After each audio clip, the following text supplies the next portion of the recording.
Coronavirus, les éditeurs multiplient les initiatives pour garder le contact avec leurs lecteurs.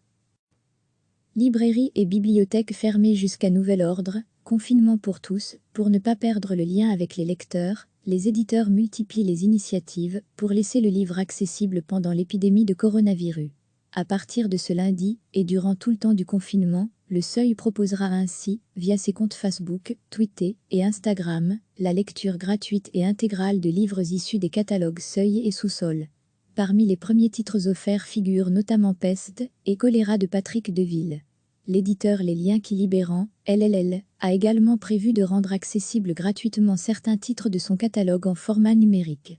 Parmi les titres disponibles, on trouve Il est où le bonheur de François Ruffin, Avant l'effondrement, d'Yves Cochet et Manuel de survie pour parents d'ados qui pètent les plombs. L'éditeur a justifié la sélection de ces titres par leur caractère essentiel en cette période difficile. L'éditeur Glénat propose, quant à lui, une sélection de plus de 100 albums de BD à moitié prix chez tous les distributeurs numériques, jusqu'au 30 avril. Le même éditeur met gratuitement en ligne, chaque jour un manga sur son internet. Degré à lire aussi, toutes les infos sur le coronavirus. Autre éditeur de BD, Le Lombard met en ligne gratuitement certains de ses albums sur son site internet. Du côté des plateformes de vente de livres numériques, Scribe a décidé de rendre accessibles gratuitement tous les contenus de sa plateforme. La plateforme Isneo, qui travaille en partenariat avec des éditeurs de BD, comme Dargaud ou Dupuis, a mis à disposition 6000 albums issus de 30 maisons d'édition, à lire pendant un mois sur son site internet. Dans un communiqué diffusé lundi, la plateforme YouBooks se félicite d'avoir gagné plus de 100% de nouveaux lecteurs depuis le début du confinement. Nous résolvons tout simplement le problème du ravitaillement quotidien en lecture, étant donné que les librairies et bibliothèques sont actuellement fermées et qu'Amazon vient de suspendre les livraisons de livres, a expliqué Hélène Mérillon, fondatrice et présidente de cette plateforme.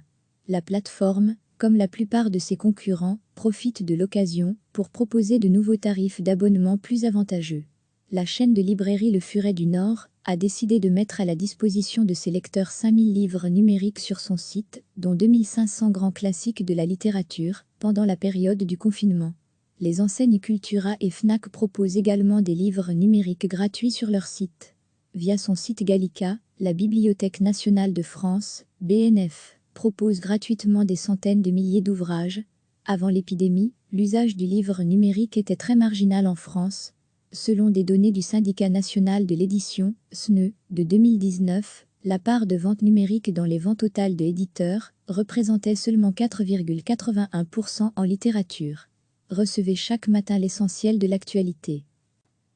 Librairies et bibliothèques fermées jusqu'à nouvel ordre, confinement pour tous, pour ne pas perdre le lien avec les lecteurs, les éditeurs multiplient les initiatives pour laisser le livre accessible pendant l'épidémie de coronavirus.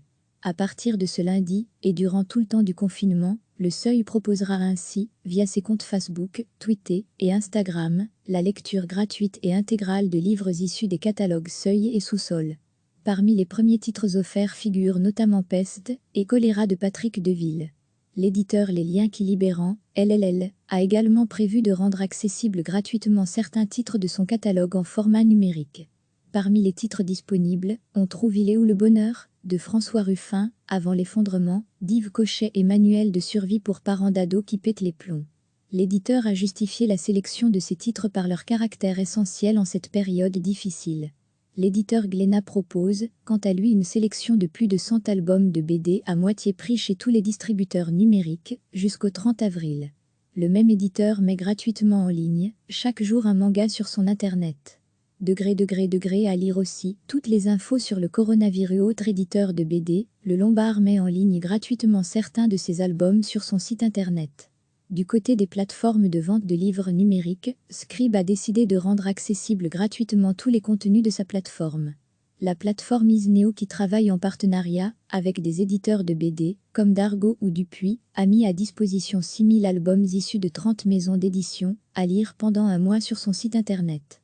Dans un communiqué diffusé lundi, la plateforme YouBooks se félicite d'avoir gagné plus de 100% de nouveaux lecteurs depuis le début du confinement. Nous résolvons tout simplement le problème du ravitaillement quotidien en lecture, étant donné que les librairies et bibliothèques sont actuellement fermées et qu'Amazon vient de suspendre les livraisons de livres, a expliqué Hélène Mérillon, fondatrice et présidente de cette plateforme. La plateforme, comme la plupart de ses concurrents, profite de l'occasion pour proposer de nouveaux tarifs d'abonnement plus avantageux. La chaîne de librairie Le Furet du Nord a décidé de mettre à la disposition de ses lecteurs 5000 livres numériques sur son site, dont 2500 grands classiques de la littérature, pendant la période du confinement. Les enseignes Cultura et Fnac proposent également des livres numériques gratuits sur leur site. Via son site Gallica, la Bibliothèque nationale de France, BNF, propose gratuitement des centaines de milliers d'ouvrages. Avant l'épidémie, l'usage du livre numérique était très marginal en France. Selon des données du Syndicat national de l'édition, SNE, de 2019, la part de vente numérique dans les ventes totales de éditeurs représentait seulement 4,81% en littérature. Cliquez sur s'abonner pour recevoir les dernières nouvelles.